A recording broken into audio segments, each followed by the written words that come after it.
हम है जामा तेरा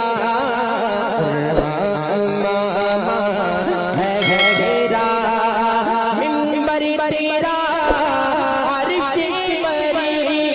अगर किसी के यहाँ शादी हो ना शादी तो देखियो मोहल्ले के घोड़े इतना नाचेंगे तन और कमर है इतनी मोटी और गाने गा रहे हैं कमरिया बट के। अब गाने भी ऐसे ही चल रहे हैं शायर साहब समझो और है कमरिया ने कमरा है कमरा जरा सोचने की बात। बूढ़े से बूढ़ा जवान कोई रोकता ही नहीं। अरे बच्चों तुम यहाँ नाच रहे हो, तुम्हारी अम्मा छत पे देख रही है, बहन दीवार पे देख रही है, दरवाजे पे देख रही है। जब तुम गलियों में नाचोगे, डीजों पे नाचोगे तो बहनें तो फिर स्कूलों में जाके नाचेंगी। अब बचा कौन? कौन बचा? हुसैन पाक जैसे बनो। इमाम सैयदा ज़ैनब इमाम हुसैन की बहन तबीयत नासाज हो गई। शौहर ने कहा हाँ तबीयत नासाज हो गई। जैसे तबीयत नासाज हुई दवा लाए ठीक नहीं हुई। फिर कहा चलो मेरे साथ चलो। हकीम को हाथ दिखा देने का नहीं मैं गैर मर्द के सामने नहीं जाऊंगी। कहा मैं गैर मर्द के सामने नहीं जाऊंगी। कहा अरे इतनी तो इस्लाम इजाजत देता है ना, तुम मेरे साथ जाओगी पर्दे से जाओगी, वो तुम्हारे हालात देख लेगा तफ्तीश करेगा, इतनी तो इस्लाम इजाजत देता है। मगर बहन ने क्या कहा था सुनो। बहन ने यह कहा था मेरे सरताज मेरे शौहर इस्लाम तो इजाजत देता है मगर मजबूरी यह है कि मैं हुसैन की बहन हूं, मजबूरी यह है कि मैं हसन की बहन हूं, मजबूरी यह है कि मैं अली की फातिमा की बेटी हूं, मजबूरी यह है कि मैं नबी की नवासी हूं। आज तुम्हारी बहन क्यों नहीं कहती कि मैं फुला की बहन हूं? कहेगी कैसे? मालूम है मेरा भैया नचकैया, मेरा भैया सटोड़िया नशेड़िया, कौन सा काम छूटा? रात के 10-10 11-11 बजे तक चैटिंग करते हो मोबाइलों पे। बूढ़ा हो गया, ना शर्म हया गैरत है, कोई बोलने वाला ही नहीं, कोई कुछ कहने वाला नहीं। बस अपनी जिंदगी जीते जा रहा हो, अपनी जिंदगी। सबसे अच्छी जिंदगी मालूम है इस्लाम की क्या? आज मेरी बच्चे मेरी बात सुन ले। मुसलमानों की शादी होती है तो मुसलमानों की शादी में ना लड़कियों के वो जूड़े नहीं दिखते, चुटिए खूंटे नहीं दिखते, उनके यहां सीने तक खुला हुआ जिस्म नहीं दिखता, उनके लहंगे गरारे शरारे नहीं दिखते, इनके बुर्के दिखाई देते, इनके पर्दे दिखाई देते। किसी शादी में एक पर्दे वाली देखी तुमने? कभी बुर्के वाली देखी? आग लगवा दी ना यहूदियों ने बुर्कों में। तुम्हारा कल्चर क्या था? तुम्हारा माहौल क्या था? एक भी बुर्के वाली नहीं। और अगर लड़की ना कोई बुर्का पहन के आ जाए तो उसे घूर घूर के आधा मार देंगी। कहेंगे ला ये रह रही है पुराने जमाने में, ये ऐसा। और जितनी कोई नंगी आ जाए ना तो ऐसे देखेंगी, देखो तो चांद का टुकड़ा लग रही है, टुकड़ा और टुकड़ा ये। अगर एक भी बुर्के वाली आ जाए तो उसे मार के छोड़ेगी। मगर मेरी बहनें सुन ले, जो चाहे मदरसों में पढ़ रही हो, आलिमा हो या वैसे ही हो, वो मेरी बच्चियां सुन ले, शादियों में जानबूझ के बुर्का ओढ़ के जाए। और तुम किसी से कमतर नहीं हो, तुम आगे हो, जलील नहीं हो, तुम अदना हो। और बता देना उन लड़कियों को, अरे देख हम मुसलमान की बेटी है, अगर तू अंग्रेज की बेटी हो तो बता, तू यहूदी की बेटी हो तो बता, तू भंगी की बेटी हो तो बता, हम मुसलमान की बेटी है, हम हाजी की बेटी है, हम सैयदा फातिमा को फॉलो करेंगे और तू नाचने वाली कंजड़ियों को फॉलो। क्या बात है, क्या बात है। नारे तकबीर, नारे रिसालत, नारे गौसियत, मसलके आला हजरत उलमाए अहले सुन्नत हुजूर सैयद मुकीमुर रहमान साहब क़िबला। नारे तकबीर। लड़की ये बता दे पहन के जाए, बल्कि उनको शर्मिंदा करें। उनको बता दे ये तो हिजड़ों वाला पहनावा। बता किसी सहाबी की बेटी ने पहना, किसी वली की बीबी या बेटी ने पहना? किसी इस्लाम की शहजादी ने पहना? ये तो नचनियों का है। तुम्हारी अम्मा नचनिया थी या अब्बा नचने थे? पूछो उनसे। बल्कि लड़कियां जो मदरसे में पढ़ रहे, कई लड़कियां ऐसी है ना जो बुर्का ओढ़ना, हिजाब ओढ़ना, स्कार्फ बांधना चाहती हैं, मगर ये लफंगी लड़की जो है ओढ़ने नहीं देती।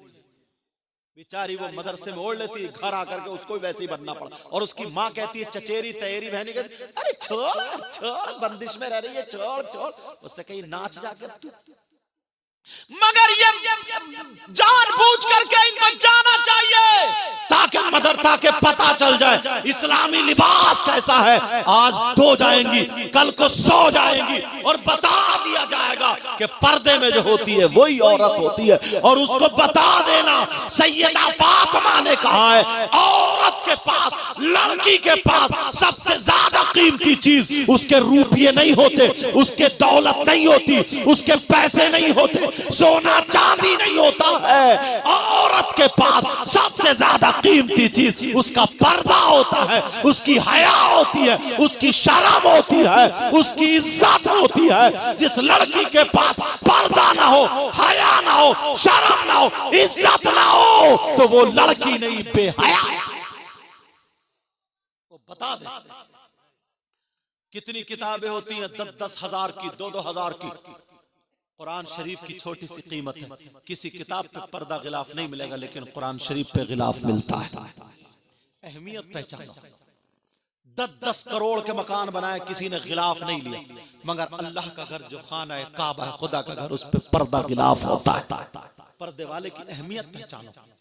और सुनो, जितने वली पैदा हुए हैं, गौस पैदा हुए, कुतुब पैदा हुए, अब्दाल पैदा, जिसने भी नेक आदमी ने जन्म लिया है, गौस को पैदा करने वाला मर्द नहीं है, औरत है। गरीब नवाज को पैदा करने वाली वो भी औरत है। औरतें अपना मकाम पहचाने। साबिर पाक को पैदा करने वाली औरत है, वारिस पाक को पैदा करने वाली औरत है, मखदूम पाक को पैदा करने वाली औरत है, कुतुबुद्दीन निजामुद्दीन को पैदा करने वाली औरत है, बाबा फरीदुद्दीन को पैदा करने वाली औरत है। मगर सुन लो, वो औरतें कैसी थी? वो औरतें नंगी नहीं थी, वो औरतें जिस्म दिखाने वाली नहीं थी, वो औरतें गैर मर्दों से बातें करने वाली नहीं थी, वो औरतें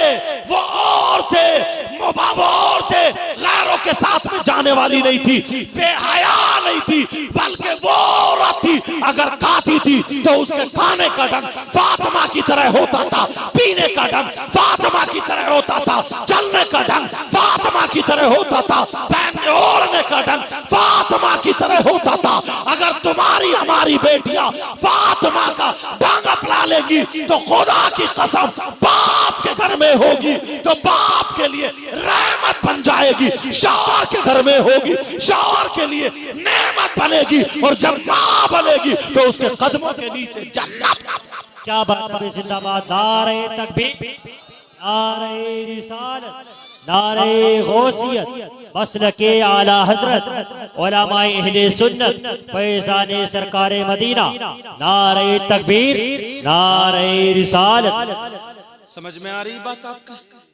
ये माँ बाप की जिम्मेदारी है, माँ बाप की। कोई मौलाना हमारी तुम्हारी बेटी को दुपट्टा नहीं उड़ाएगा, कोई आलिम मुफ्ती नहीं उड़ाएगा, कोई इमाम नहीं उड़ाएगा, ये माँ उड़ाएगी या बाप उड़ाएगा। भाइयों, तुम्हें डीजो से बाज रहना होगा, तुम्हें नाचने से बाज रहना होगा। तुम नाचोगे तो बहन को नहीं रोक सकते नाचने से। अगर तुम नाचोगे, नचकइये रहोगे, तो बहन को गलत हरकतों से नहीं रोक सकते। बोलो, इतना कहना मानोगे मेरा? मेरे बाद बड़े बड़े अच्छे शायर आपके यहाँ मौजूद हैं। शाकार तरन्नुम शायर इस्लाम आजम इकबाल, उनको भी पढ़ना भी। शायर इस्लाम शाकार तरन्नुम नूरुद्दीन मंजर बरेली शरीफ, शायर इस्लाम मद्दा खैरुल अनाम, हाँ, अफजल रजा, समझे, और खतीब हिंदुस्तान हजरत अल्लामा मौलाना मुफ्ती गुलफाम साहब, इनका भी प्रोग्राम सुनना है। ज्यादा नहीं बोलूंगा, बस तुमसे इतना ही कह करके जाऊंगा। प्यारो, इसलिए ये बातें बोलता हूं मैं, पता नहीं किसके दिल में लग जाए। मेरी बहनों, तुम चल के तो देखो, सैयदा फातिमा की कनीज बन के देखो, समझे? तो इंशाअल्लाह इंशाअल्लाह तुम जहां भी जाओगी ना तो खुश रहोगी इंशाअल्लाह। समझ में आ रही? वो औरतें थी जिन्होंने वली पैदा किए हैं, हाफिज पैदा किए हैं, आलिम पैदा किए, मुत्तकी परहेजगार पैदा किए। कितने वली माँ के पेट से मादरजात वली हुई। ये उन बच्चों का कमाल नहीं, उन माओ का कमाल था। आलिमों की इज्जत करो, इमामों की इज्जत करो। माशाल्लाह आपकी बस्ती में इमाम साहब बुजुर्ग हैं, मुअम्मर है, ऐसे इमाम कम होते हैं। समझे? इज्जत करना प्यारो। सीने में जिसके कुरान होता है ना, तुम इनकी इज्जत करोगे, कोई वक्त ऐसा निकलेगा ना कि तुम्हारे लिए अगर ये दुआएं कर देंगे तो तुम्हारी हजारों दुआएं एक